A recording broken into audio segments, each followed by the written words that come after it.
I don't think this is like an ordinary event. I think it's a life-changing, life-altering event. How bad is it? I get the worst of it. I was just trying to survive second by second. From a scale of 1 to 10, it's probably like a 20. I mean, I felt broken. And I'm so grateful that I had these people who like stepped in. It was a story of a big loss, but there's a lot of triumph in there too. I may not be able to take your pain, but I can at least sit with you through it.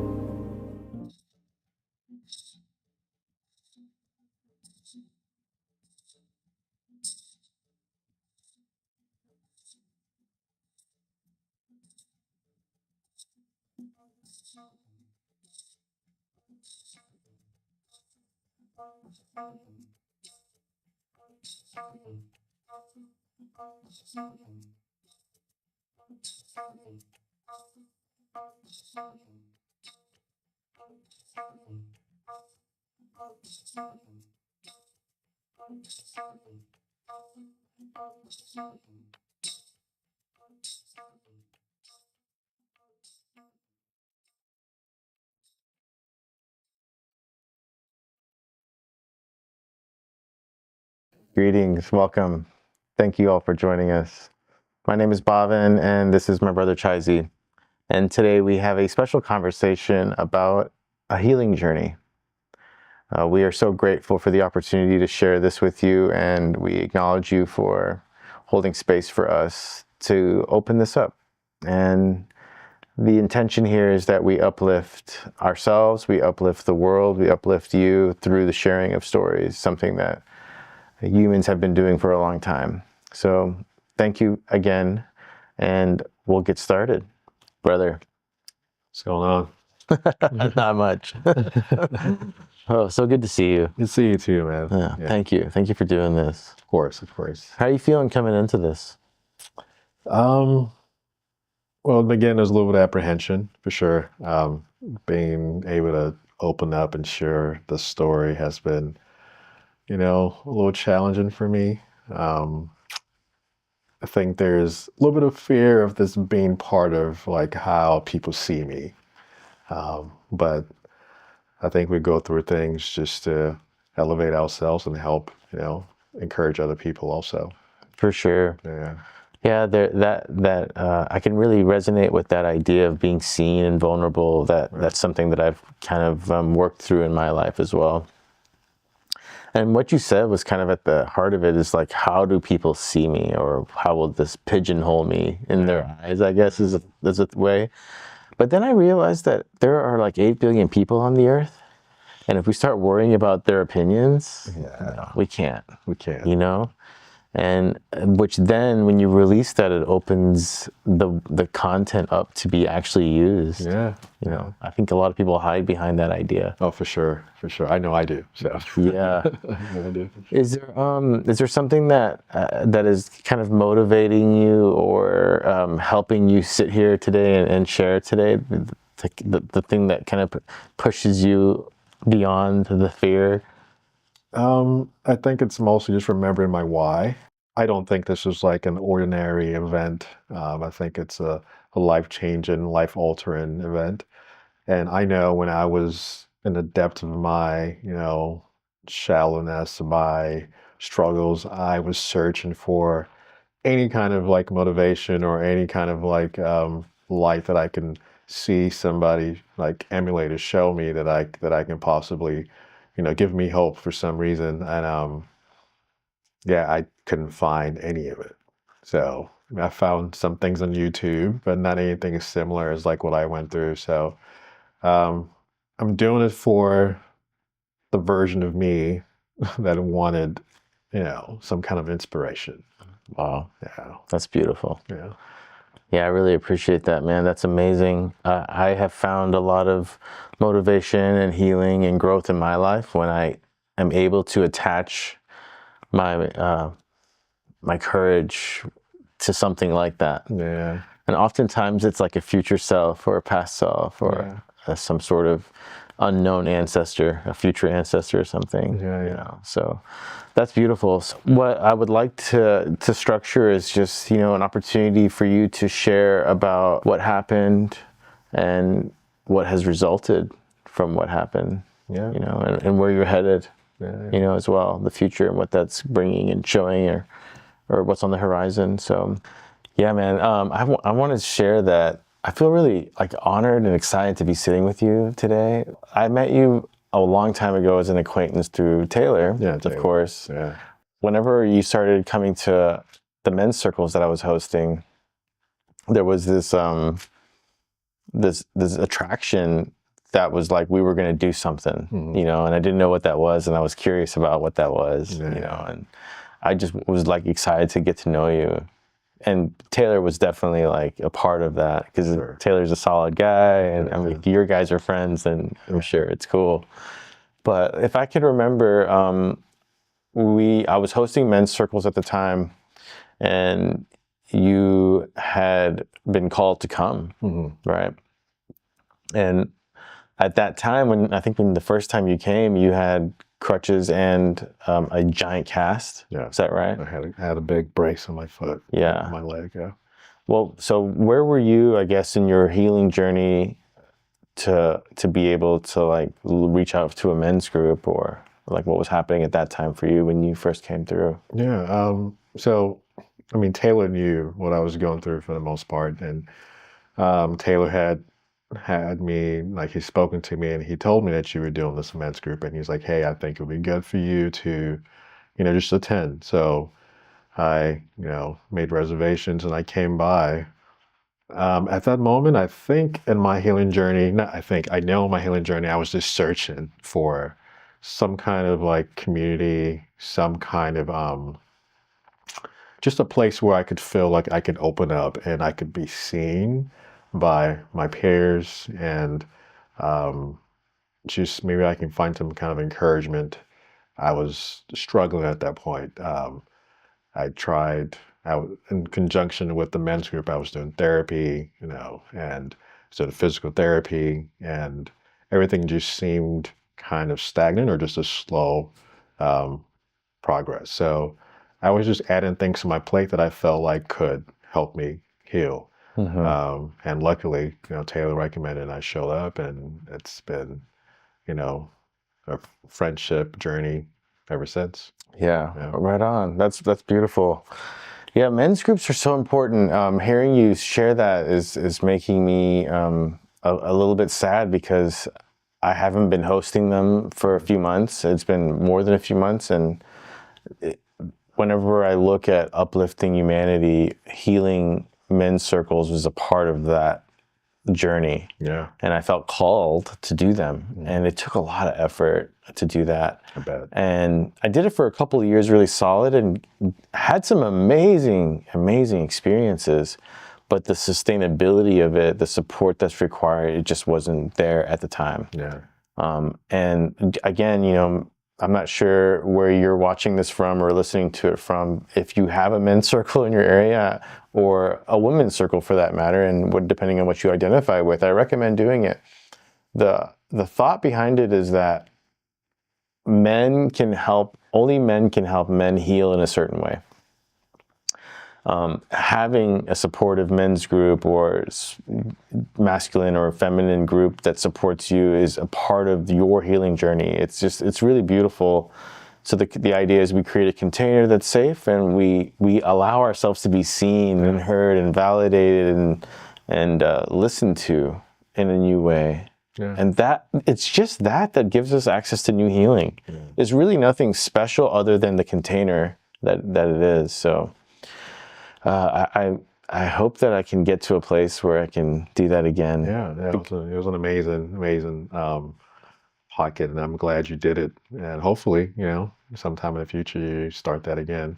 Yeah, I mean, right now I'd like to vulnerably share that it will happen again. Okay. And I choose to do that as part of my work on this planet. And I trust that it'll happen in the right time. Okay. You know, yeah, thanks for inspiring me. Of course. Yeah.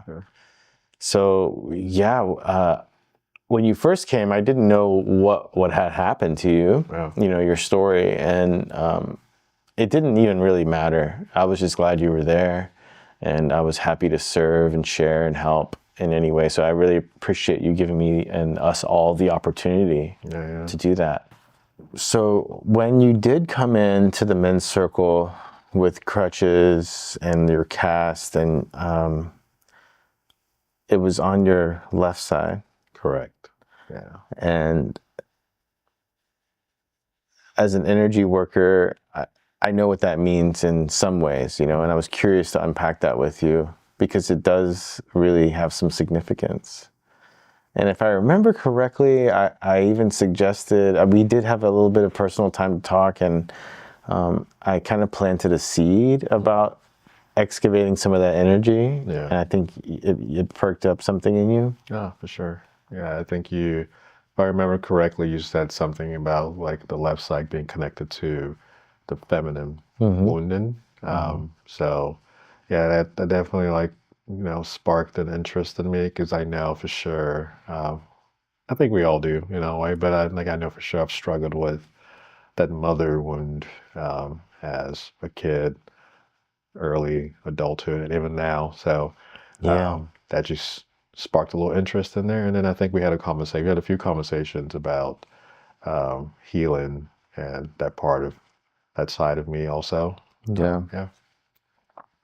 Yeah, I've had some really great teachers that I've had the honor of learning from, and one of the practices that I took on for a while was conscious body language, conscious language, the words that we use, iridology, the study of the eyes and how they can decode our health and our future. And I remember learning about the body and applying that to what I was seeing in you without even knowing, which was left leg moving forward, hip, feminine. And I brought that up and you were like, yeah, for sure. Like almost like, what? Like, how did you pick up on that? And it wasn't meant, that wasn't my intention, but it was to like, hey, if you'd like to talk about this, we might be able to provide some healing. Yeah. And I think we had several one-on-one sessions post that. For sure. That released some energy at the very least. Yeah. I would say they were like very emotionally charged conversations. I think I just needed it at that moment too. Yeah. It was just all this pent up energy that just needed to be released. So yeah, I'm grateful for those conversations we had for sure. That unlocked a lot of doors for me. That's beautiful. I mean, what we're talking about is the context of therapeutic work, and what it means to work with someone. And I'm not trying to like hide any special methods or recipes.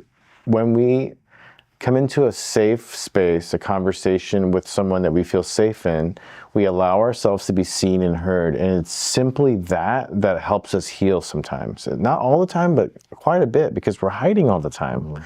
And when you open it up and you release some stuff, you start to allow energy to flow. Movement starts to happen in your life. Our hips are where we hold some of the emotions of our body. Our body is just holding emotions and trauma. And our hips happen to be the place where a lot of emotion's stored. Yeah. So in yoga, when we open up our hips, a lot of people do start crying and they don't even know why. It's because they haven't even opened them up, and it's just energy that needs to flow. Nothing's wrong. It's okay. So it's really good that I want to acknowledge you for coming through at that time, and it's just been beautiful, man. Yeah. Thank you for having me, for sure. Yeah. So we're in the conversation of healing, therapy, the psychology of life, in a sense. A lot of little things happening like this, but it would be prudent for us to talk about what happened to you, so we can give the listeners and viewers a context of life. Things happen in life all the time. And I know this, and I think a lot of us know this. It's a big part of my practice to encourage presence and gratitude, because we don't know what tomorrow holds. As much as we want to, we just don't. Yeah, we don't. And lives can change in the instant. In a second. Yeah. You can have a trajectory, a path, a plan, and God, the universe, has something else for you. So I'd love to, if you're ready, if you feel ready to tell a little bit about your story as to what happened, and we can start to unfold it. Okay. Yeah, we right now we're in 2024, so I guess the story backs up in 2021. Um, this happened August 28th, 2021. Um, Everybody, as you live through life, we all have these monumental moments that change the trajectory of, your life or how you see life and how you perceive the world. Saturday evening, I've worked pretty much 9 hours that day. So my friend was in town from Angola. I went to school with him, undergrad with him. So, and he's not in town that often. So we had made plans, him and some of my other friends that were also in Houston. Um, I head home. Um, I play with my dog, and I start to get a little like tired, and I'm like, do I really want to go? Um, and I honestly thought about flaking, but I knew this is like somebody we don't see often, so I decided to make the extra effort. So I took a shower and played with my puppy at the time, played with him. And I decided to call an Uber because I didn't want to drive. I was too tired. So the Uber picks me up around 8:30 p.m. I get in the back seat. This is still in the height of COVID. Uber picks me up and we start driving. I factually remember the Uber driver speeding, and we get on the freeway 610. There's traffic. Everybody knows Houston. There's traffic around 610 no matter what time you decide to get on 610. And the Uber driver is speeding, and we've been in and out of traffic, and we end up in a four-car pileup accident. And me being in the back seat, and I get the worst of it. So um, from the impact, um, I remember passing out from the impact and the shock. I remember being pulled out of the car by, bystanders. Ambulance comes to pick me up, take me to the hospital. I'm going in and out of consciousness, um, out of just shock. I come out of consciousness a few hours later in the hospital, at the Bentop Hospital here in Houston, which is, one of the hospitals here for trauma in Houston. And doctors are over me, you know, everybody's having conversations, um, lights all in my face, and I'm still confused. It's like, what's going on? Um, how bad is it? I'm just in a lot of pain. And um,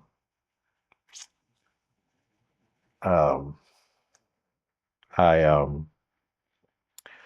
I remember asking, people around me, doctors, nurses, like, how bad is it? And the doctors and the nurses couldn't even look me in the eye and give me a straightforward answer.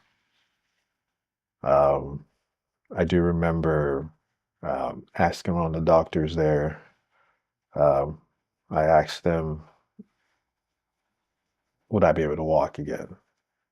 And his answer was, I don't know, but I'm gonna do everything to help you.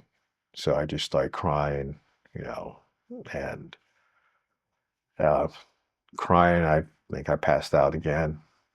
And when I woke up, I got handed my phone. And because at this time, nobody knew what happened. It's because everybody's just expecting me to show up to dinner. And they just thought I flaked. I just went to sleep, which is common sometimes after work.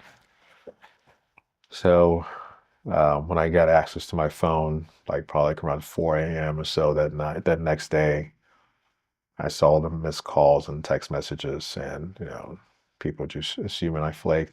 I just started letting people know slowly, like hey, I'm in the hospital. I'm not sure how bad it is, but from what I'm being told, it's pretty bad. Um, And I do remember one of the doctors coming by with this like, it was a group of doctors, and one of them was just she had like a metal rod, and I remember her uh using the metal rod to touch my foot and my legs, and I'm sorry, just give me a second. Um, she used a metal rod to like touch my foot for sensations, and she asked me if I could feel it, and my answer was no. So that's when I really started to get scared because I could see her physically touching my leg. I couldn't feel it. I could see her eyes, and I can see one of the nurse's eyes, like almost in tears, and I was just like, "Fuck, what's gonna happen to me?" Um, and the doctors were like, telling me like your whole pelvis is just shattered. Like I haven't seen a case this bad. Like it's just everything is shattered. So I'm laying in the hospital bed, um, and just wondering how I'm just gonna sort this out. And I had to work the next day. I remember that. I remember thinking in the hospital about like, yo, I'm scheduled to work this morning. Like I have to be at work at uh 8 a.m. the next day. And this is like 3 hours, like I have 3 hours to go to work. So I was like, I can't go to work. So I had to call people at work like, hey, like I left voicemails like at 5 a.m. Like, hey, by the way, I'm not gonna be at work today. And when my people started calling me back, they're like, "What happened?" I told them, they're like, "What?" Like it's just such a crazy story that you call, you choose to go somewhere the safe route, and you still end up in such a unique situation. Like how life, like you were saying, how life is so unpredictable. It's crazy. Um, so Yeah, that does sound crazy to call into work yourself. yeah, But I think it would make a little bit more sense to remember that you're at Bentab, a trauma hospital that that they take all major crazy car accidents and gunshot victims to without checking their insurance. So you have a certain level of care there. Number one. Number two, this is the height of COVID. And during COVID, hospitals were really full and staff was depleted and hard and isolation was present. No one was allowed to be there with you to make those calls. yeah, And and what's common for coming up for me right now is this idea of like how committed we are to our careers and our jobs that we feel the need to call in sick when we're nearly on like on our deathbed. yeah, that's wild. Yeah, But it is what it is in a sense, man. Man, that sounds traumatic, and it is traumatic. So what is the list of injuries you sustained? Like where does it start? Where does it end?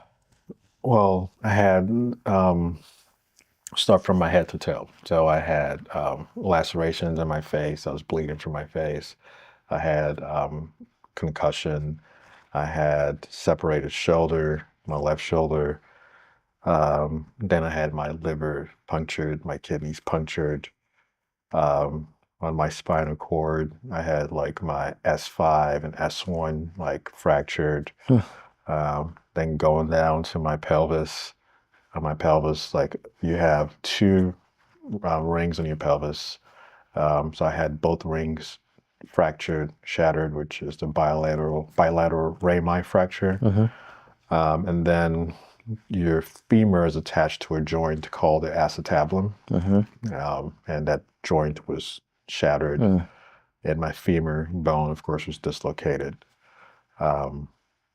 And then behind, your pelvic bone is your sciatic nerve that goes from your spinal cord that was severed. So that's why I didn't have any feeling in my leg also. And so that, you know, sciatic nerve injury caused drop foot, um, and um, yeah, and then I had something called myopathy, which is just your muscles just attacking itself because of like high shock. So yeah, I think that's it. I think that's it. Yeah. On top of all my physical injuries, like emotionally, I just couldn't fathom how I was going to be able to like navigate my way out of this. Um, I was so fearful, um, scared. I didn't know how to advocate for myself. Um, there was just so much unknown factors that were just starting to creep up.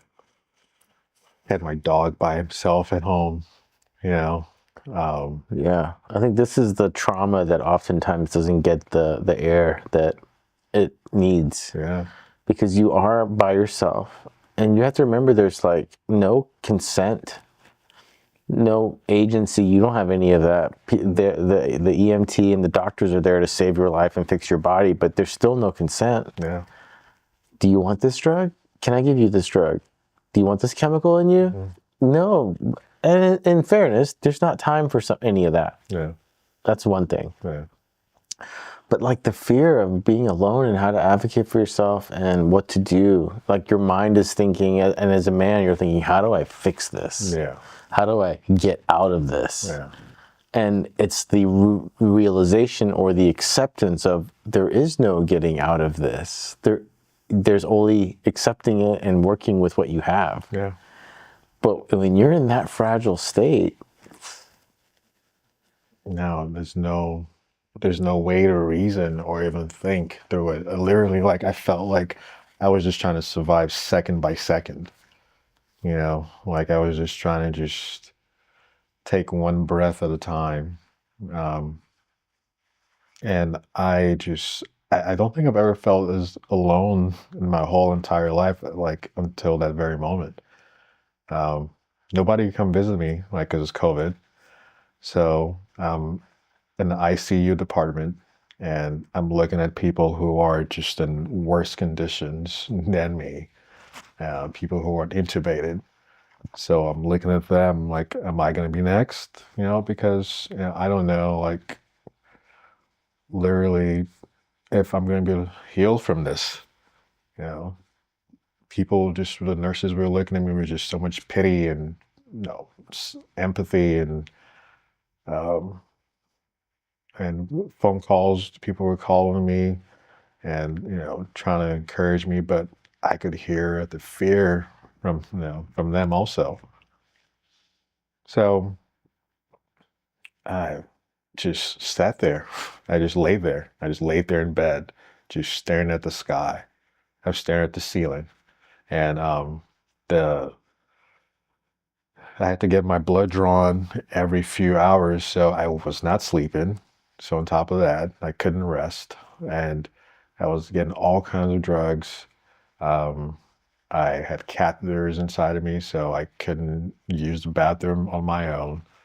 Um, I remember, as a grown man, when you have to like defecate on yourself and then being like log rolled and then somebody wiping you down, that if that's not the most humbling experience ever, like I don't know what is. hmm, Because I mean, I just been physically like capable and fit my whole life. So being there in bed and just like wondering, forget running, would I be able to just like walk again?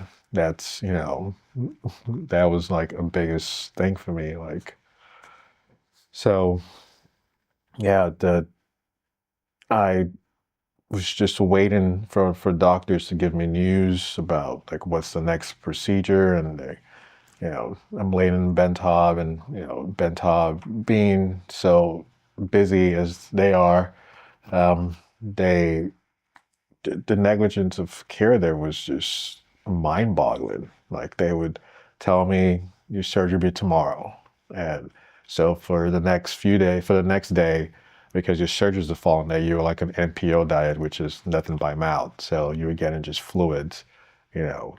So not showering, not brushing my teeth, you know. This is going on for a few days. Surgery's the next day, and I can't get a surgery. I can't get the surgery done. So my surgery keeps getting pushed back and pushed back and pushed back. So I'm in the hospital, and like, you know, for every negative thing that happened to me in that hospital, there was still some like little light, you know, God's angels still like, you know, showing up for me. Um, I would say the first big one was Jennifer Thomas. Right. Jennifer Thomas is just, I met her husband at the gym at 24 in Houston. And he just kind of like took me underneath his wings, like, oh, you know, because I didn't really have any, I don't have like any parents, you know, I lost my parents when I was young, and didn't have like any like father figure, I would say. And not being, he's not even that much older than me, but he was just, I felt like he just had more knowledge about life than I did at that time. So we met at the gym, and he just kind of took me, you know, as a mentee. And I met his wife, Jennifer Thomas, through him, and we just bonded. And I'm laying in the hospital, and nobody knows what to do. But Jennifer, Jennifer Thomas would not just sit there and do nothing. Um, I will be forever grateful for her and what she did. Um, she stepped in like no, like she stepped in and like, you know, took the cape like anything I've ever seen in my life. She basically started making phone calls. She started making phone calls on my behalf, because at this point I've been at the hospital for at least like 4 days, and I just, there's nothing is moving forward. And if you, the level of injury I had, the more you sit there without being operated on, it just has a negative impact on your healing. So she starts making phone calls, and she's a realtor. She's not a medical professional or anything like that, but she just was like, I can't sit there and let this guy be in the hospital and do nothing about it. So Jennifer, a friend of your wife, your friend's wife, took it upon herself to advocate for you on the phone.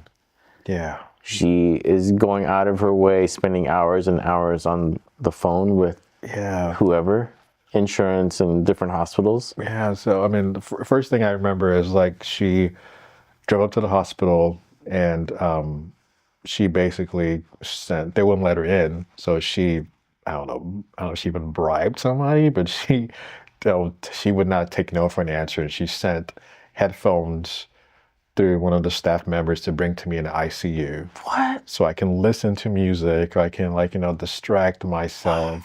So that was her first thing. She would not take no for an answer. And then she starts making phone calls. Again, like I said, this is not a medical professional at all. This is a realtor. And she makes phone calls with all her clients, you know, and she lucks out. And I guess I lucked out, and one of her client, Horace, which is actually a good friend of mine now, you know, he was friends with the president of UT. And you know, when everybody finds out, he found out, and he told his friend what happened to me, and like everybody's in shock. Like, you know, first of all, like what happened, and then the level of care I was receiving at Ben Taub. And I'm so grateful that I had these people who like stepped in and, you know, advocated for me, because I did not have any ounce of power or ounce of mental fortitude to even make a decision for myself. So Horace tells his friend Kevin, and then Kevin, you know, tells his people at UT. And again, another like miracle happens, is the number one pelvic surgeon in the whole entire world actually is a UT physician. and he works with Memorial also. So this is how, this is how extremely, like, miraculous this is because there are no beds anywhere in the hospitals, right? So because of this connection with Jennifer, her connection with Horace, and Horace's connection with Kevin, they're able to create a room for me at Memorial Hospital. And even the transfer was not easy. Like Ben Taub, once they found out I had insurance and I was like, I had a decent job, they were trying to keep me at the hospital. Like I had to, in my deathbed, write a note on my phone to say that I am coherent enough to, and I'm authorizing this transfer because they're starting making lies and saying like, oh, your family member said you should stay. Like I really got to see the worst part of medicine in America, and I'm a medical professional, so you never think it would happen to you. You hear the stories, you watch 2020, Dateline, whatever, and then when you're in it, you're like, oh wow, this is really as fucked up as they say, so I they from not sleeping, I'm not sleeping for at least, like, at this point it's like 5 days in, I'm delirious, I'm not sleeping. I got transferred to another room, so I finally slept for a few hours. And Jennifer again, like, hires her own private medics to come take me out of the hospital, like to basically bust me out of the hospital, like she says. And they come the first time, and Ben Taub is still like fighting, like telling him what, because I had this big traction on my foot to keep my femur in place. So the traction has like these two metal rods that are drilled into my femur bone, and then they have like a weight, like to have my femur hanging out, so it's my bone doesn't heal in the proper way. So when the medics come the first time, Ben Taub is giving friction, and they didn't tell them to bring the right equipment. So I get drugged up, and they can't take me. So they got to put me back in the hospital room and leave. So at this point, I'm like, this is not going to happen. I remember Jennifer Thomas being on the phone with me, sometimes like 3 a.m. in the morning, because the doctors at Ben Taub would come to my room at 2 o'clock in the morning, the time where like I'm supposed to be the least coherent, and trying to get me to like say, oh, I want to stay. Like begging me, like, oh, just stay. We have the right surgeon for you tomorrow. And I remember Horace saying one thing that really like stuck out to me. And when I was on the phone, because there was a 3-way conversation at that time. It was like Horace, Jennifer, and Horace said one thing. Is like, man, I have a cat. I wouldn't even let them touch my cat there. And that was enough. That was enough that I needed, because Jennifer laid it out for me too. She was like, okay, so even if you have the surgery there, you have to keep going back there for your appointments. You have to keep going back there and deal with those doctors. Do you want to do that to yourself? So yeah, they really fought for me, and at least like they made me make the right decision. So this is 6 days in now, and one of the doctors comes in like at 6 a.m. the day I'm trying to get transferred out, and he's like pressuring me. He's like, nobody's going to touch you over there. I'm the best surgeon. And when he finds out who was going to operate on me, and he was like in shock, like, who are you? Like, who are you that you're getting this top surgeon to come operate on you? And yeah, he got me out. She got me out. You finally get busted out. Yeah. That's like getting into the place is something you don't want to, but getting out is even harder. Yeah. And you leave Ben Taub and you're headed over to Memorial Hermann, and you have a surgery scheduled with a top world surgeon. Wow. Yeah. That is a miracle. That is a miracle. But it took so much for Jennifer to advocate for. Yeah. Number one. But like the friction from Ben Taub, God, that's a whole thing in itself. This whole thing in itself, man. Like I've been in Bentov several times. Like, unfortunately, my dad had cancer, and we used to go to MD Anderson, and then, he couldn't afford it anymore, so we started going to Bentov. So I knew about the level of care that, Bentov is it's such, I guess, a state hospital, so they're not really funded as well. But to see the amount of like corruption, that they display to keep you against your will, it was like mind-boggling.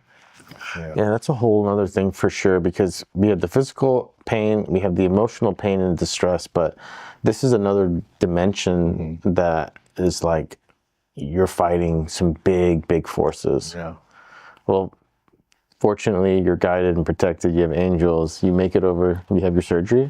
I had my surgery, so I make it over on a Friday night, Friday afternoon, and the surgeon comes in on his day off, and I've later found out that he was actually had an appointment because I don't know if he had his own medical problems that he had years ago, but he goes for like checkups, and he went from his medical checkup at his hospital and came in to operate on me just because he was like, I don't want you to sit there any longer without actually getting the proper care that you need. If you're going to have any chance of healing, Yeah. then we need to get on this right away. Right. So he came in Saturday and operated on me for 8 hours, man. Yeah. So 8 hour surgery. 8 hours, yeah, 8 hour surgery. Um, so, and at this time, like, it's still COVID, but now I can at least get like at least 2 people to come see me per day. And I want to give credit to also to a young lady that I was dating at that time. I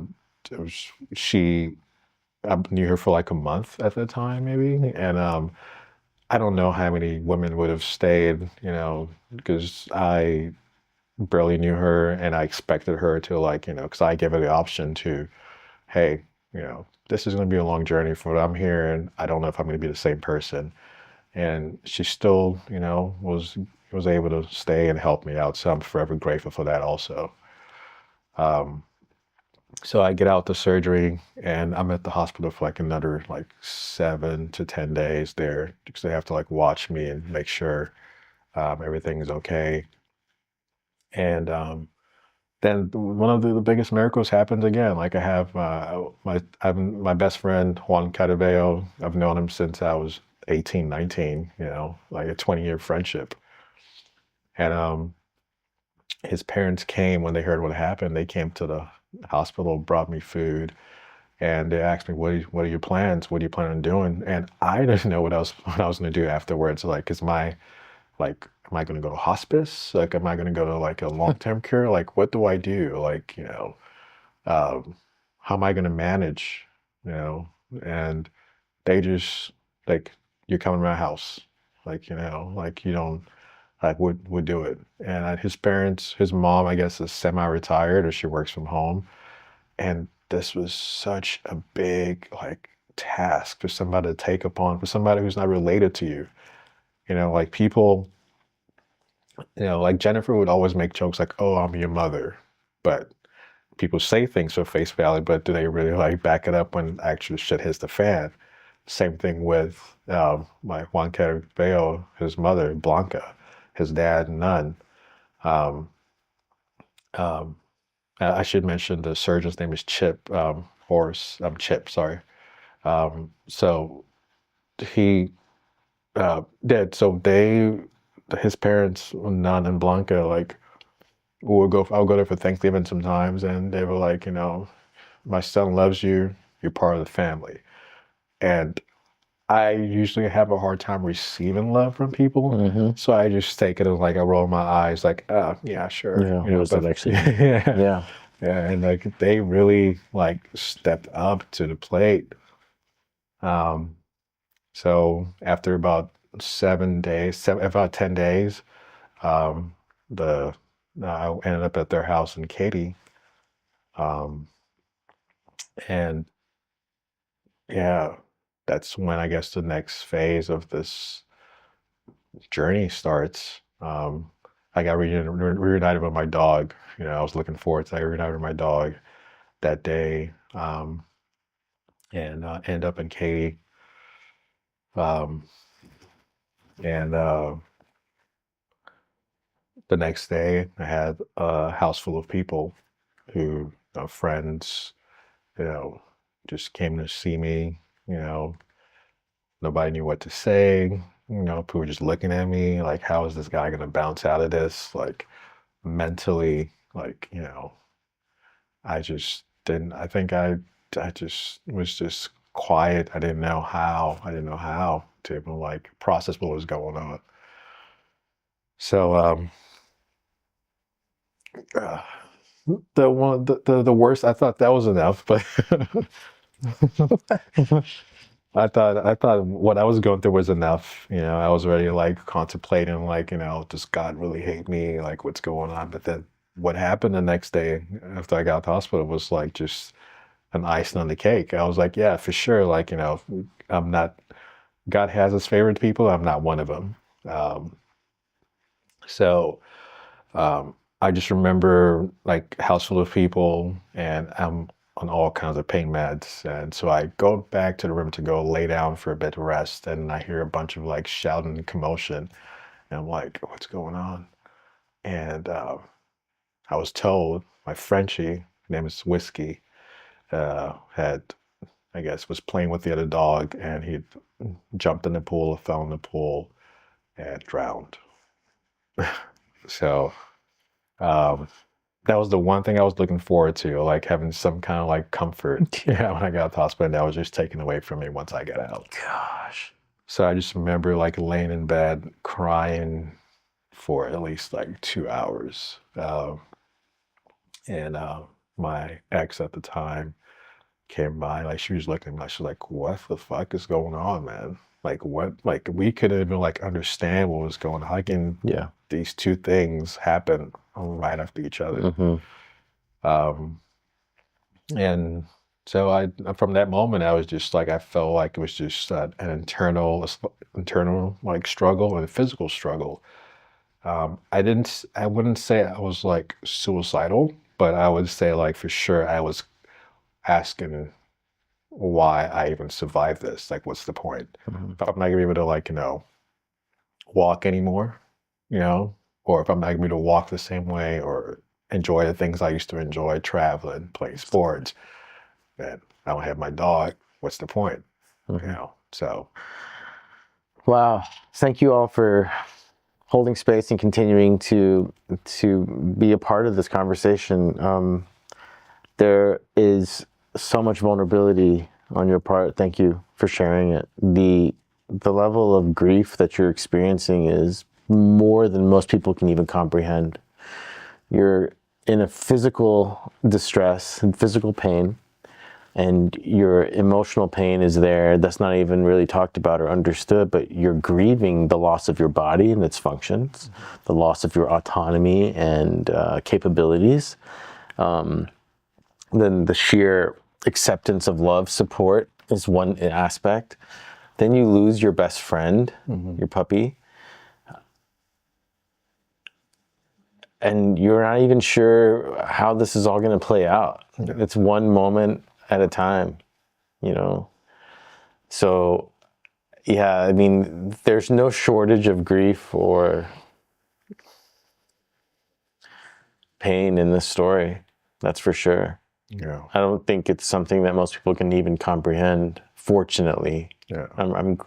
It's sad but true. Like a lot of us don't even know what that's like. Yeah. And that's why I think sharing this story is important. Yeah.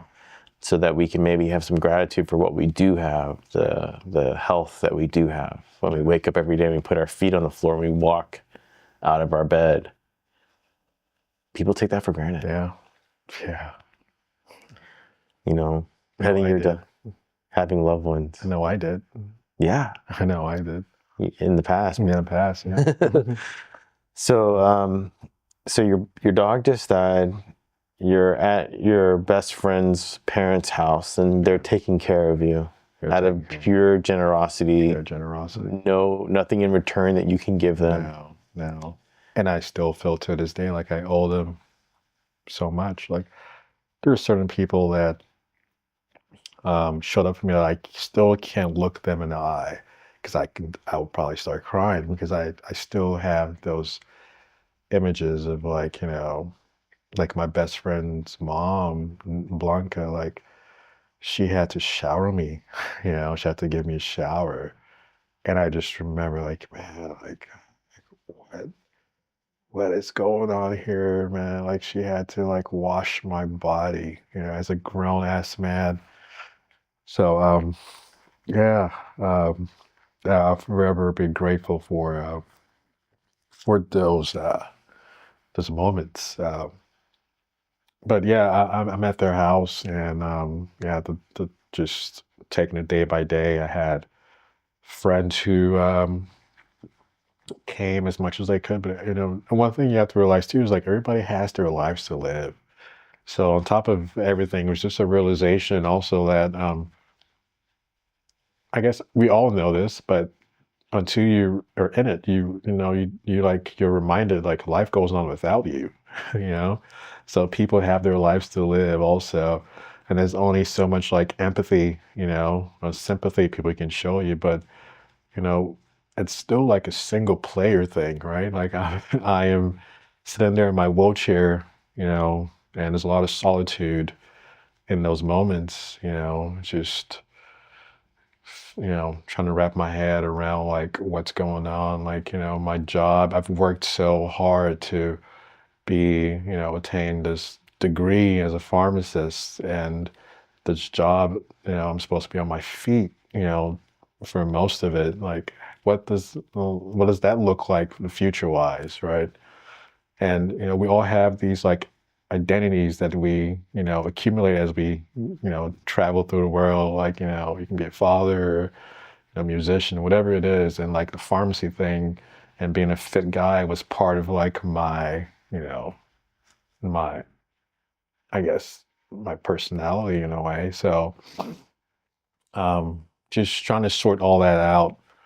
And on top of that, the pain level, I mean, the doctors did tell me like, hey, by the way, once you leave, hospital, as okay, your nerve has to die first. And then after it dies, your nerve has to regenerate.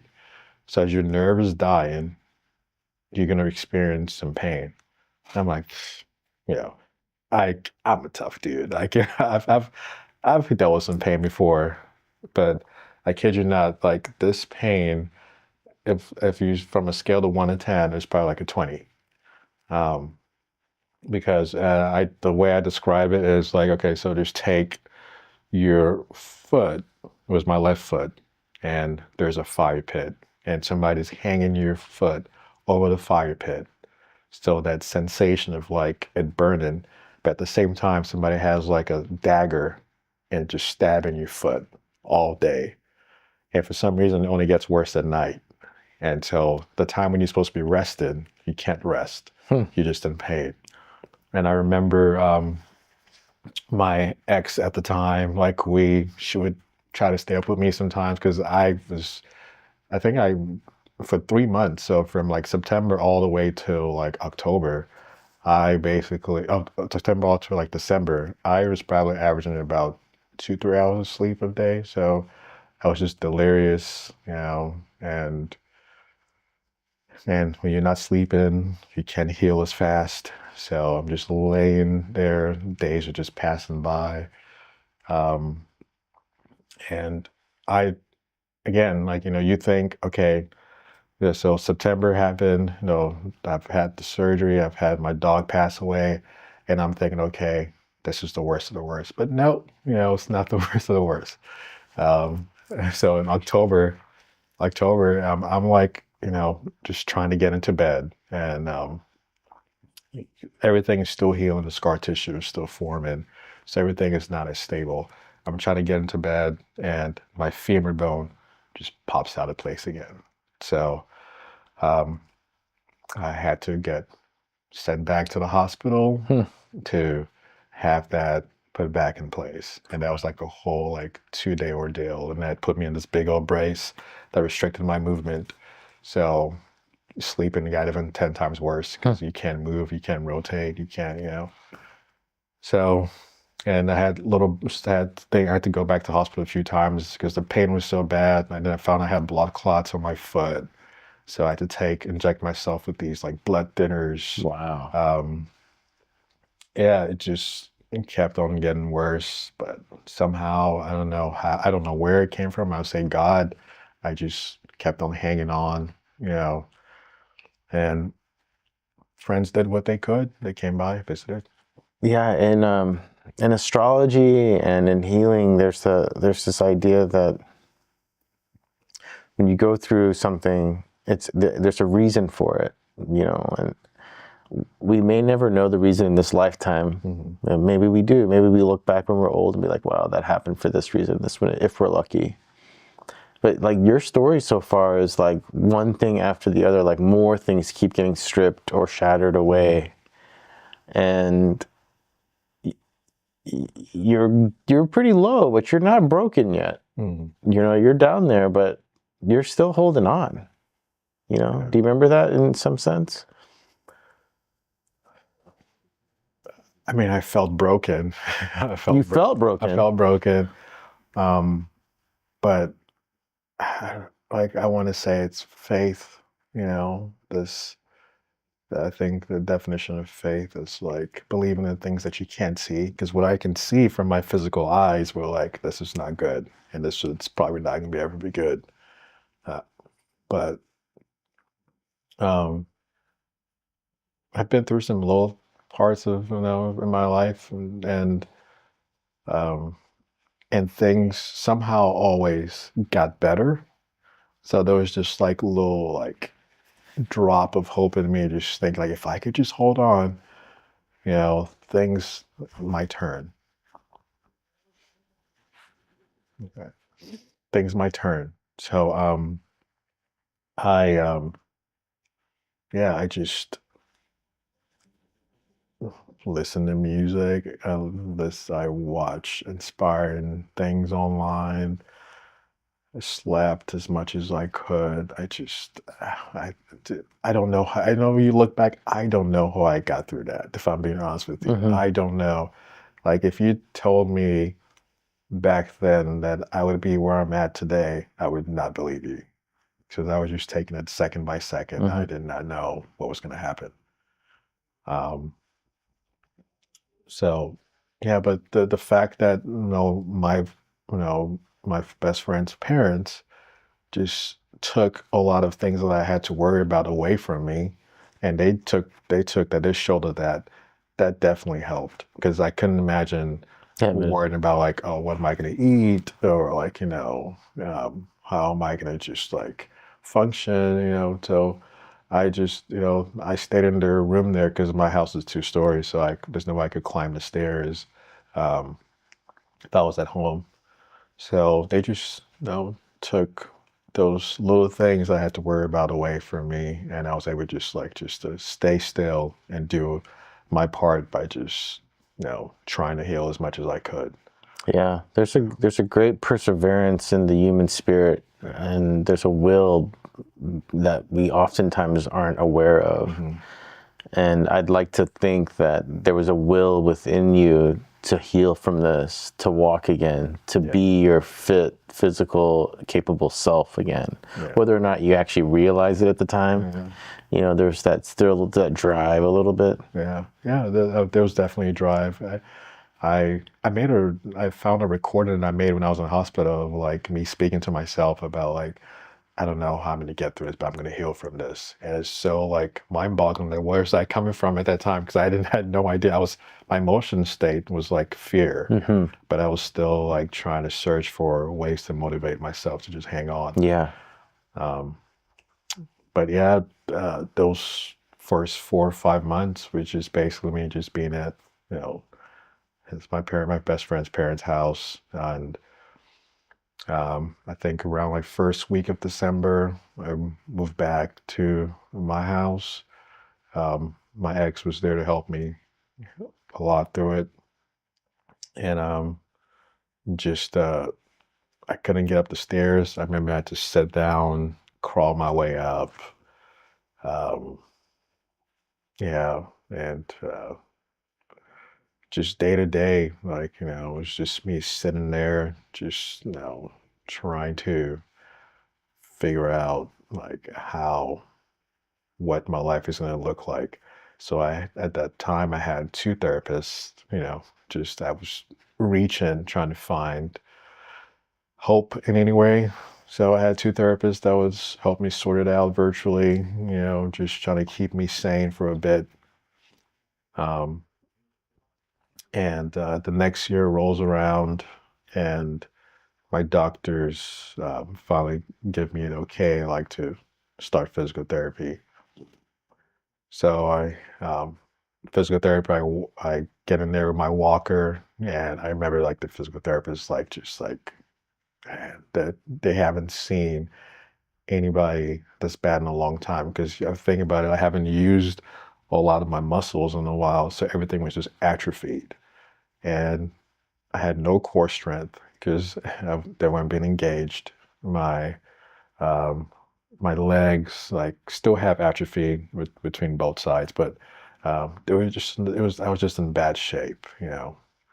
So, for context, we're in a healing journey.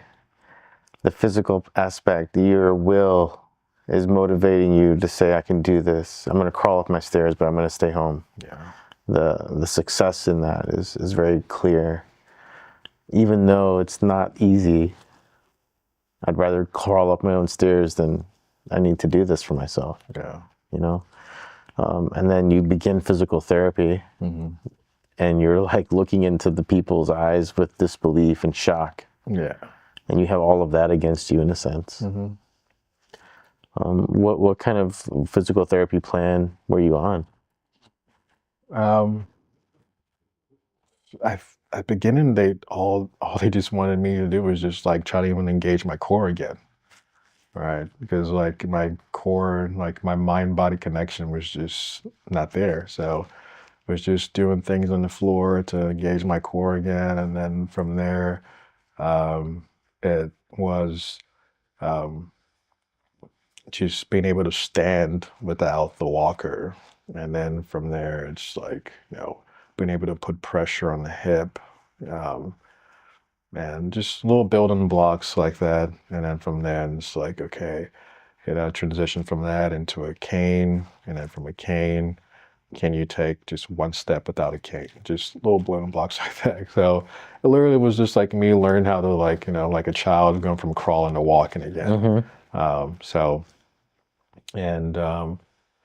and I didn't realize how bad the drop foot situation was until I started doing physical therapy. Because like when you're using the walker, you're not really present to like what's going on your like your lower parts of your body, because like the walker's assisting you to walk, or the wheelchair is assisting you to walk. So when you start walking, you're like, oh man, like I have no control of my foot. So um, doing that was probably just being able to go from physical therapy to a cane was like probably like 6 7 months. And then from there to start like working on my foot and then trying to see if that nerve will regenerate, which is still healing to this very day.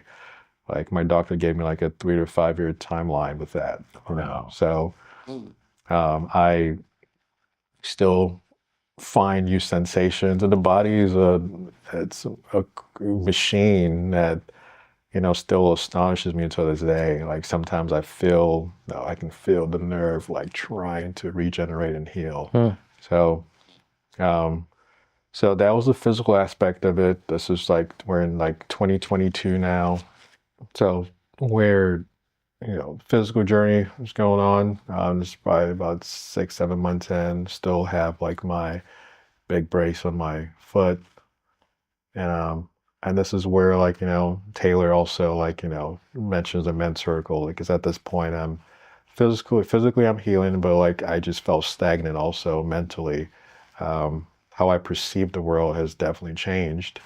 How I feel safe in the world has definitely changed, and I just didn't know how. Um, it was like there was a mourning period of like my old self, like this carefree, attitude that I had in some instances were gone. Because, I think you mentioned in the beginning, like if somebody tells you like, hey, like now when somebody tells me, oh, I'll see you tomorrow, there's some part of me that's like, maybe, because I don't know what tomorrow holds, right? And I just would be out sometimes and I would see people fun and having jovial fun, and I'm like, I can't, I don't know if I'll ever get there again. So Taylor brings the men's circle up, and that's how, like, I start coming because I needed something extra, to help me.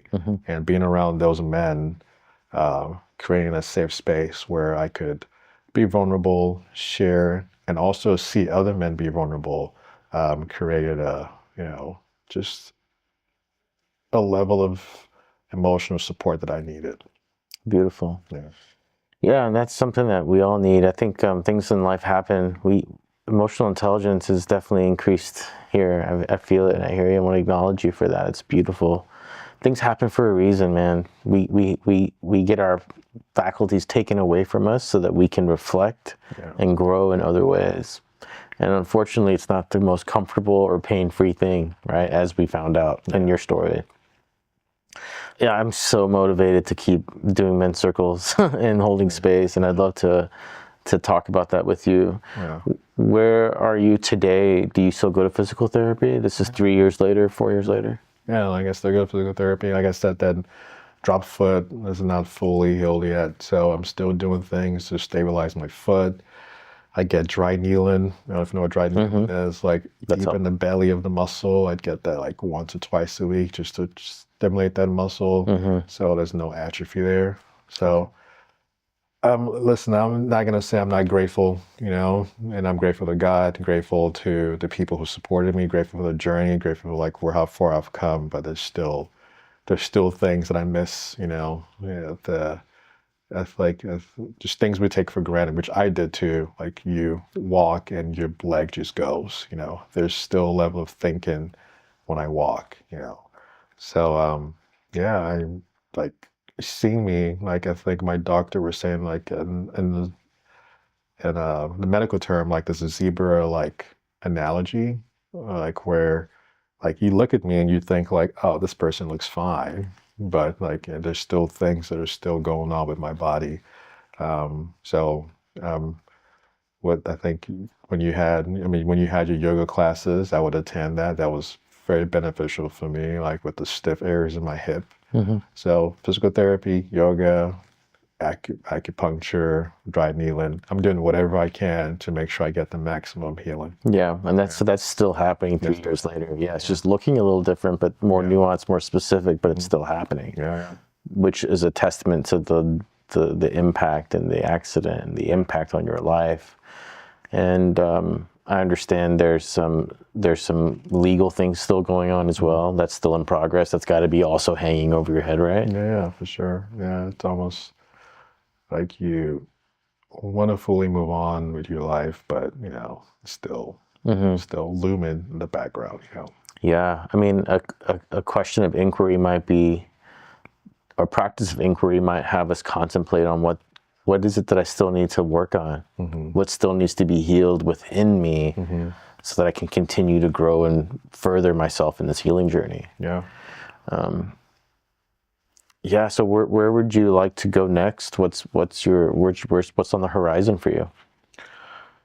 I would love to be able to help others.